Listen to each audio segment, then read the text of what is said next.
আজ ২১ বছর বয়স হলেই সরকার হাতে ১৫০০ টাকা দিচ্ছে, স্মার্টফোন দিচ্ছে। কিন্তু জানেন কি ১৯০৫ সালেও ব্রিটিশ সরকার ঠিক একই টোপ দিয়ে বাংলার ছাত্র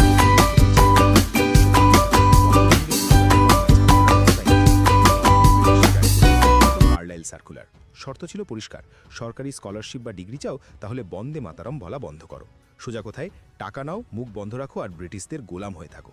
আজকের দিনে হয়তো অনেকেই লোভে পড়ে যেত, কিন্তু সেদিনের ওই ২০-২১ বছরের বাঙালি ছাত্রদের মেরুদণ্ড ছিল ইস্পাতের। তারা সরকারি নোটিশ ছিঁড়ে ছুঁড়ে মেনে বলেছিল, তোমাদের টাকার মুখে থুতু মারি, ভাতের চেয়ে আমাদের দেশের সম্মান অনেক বড়।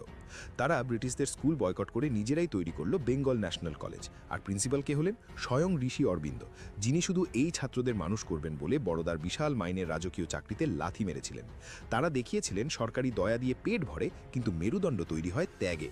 সেদিনের ২১ বছরের যুবকরা দেশের জন্য ডিগ্রির মায়া ত্যাগ করেছিল, আর আজ আমরা ১৫০০ টাকার জন্য লাইন দিচ্ছি।